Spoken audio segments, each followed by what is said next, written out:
Pinaigting na ng Philippine National Police ang pagbabantay sa seguridad ngayong holiday season. Pinayuhan naman ng pambansang pulisya ang publiko kaugnay sa mga online scam. Si Ryan Lesigue sa sentro ng balita. Ryan?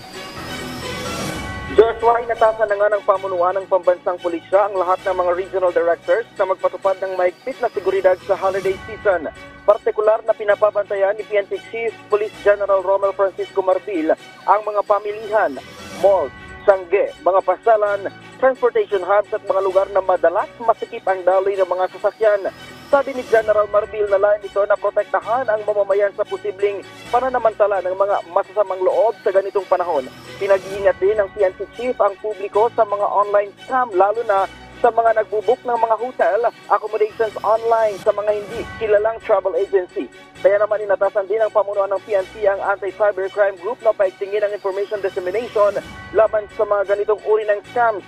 Maging ang basta pag-click sa mga link.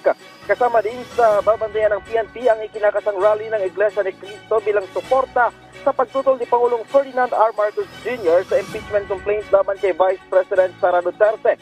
Daw na nang sinabi ng PNP na nasa 40,000 pulis ang kanilang ipapakalat para sa seguridad ng holiday season. Kaugnay niyan, pakinggan natin ang bahagi ng panayam sa tagapagsalita ng PNP.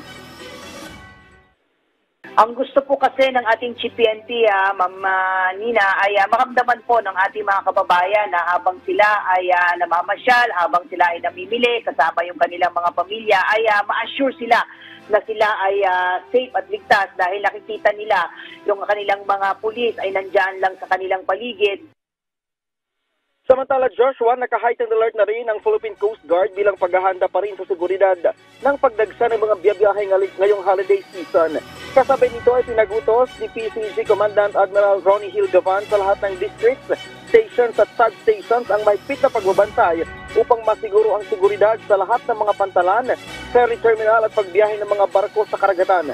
Maglalagay rin ng kanilang mga tauhan ang PCG sa mga beach at private resort sa buong bansa na maring dagsain ng mga turista. Yan na muna ang pinakaling update mula dito sa Campo Crame. Balik sa Joshua. Maraming salamat, Ryan Lesigue.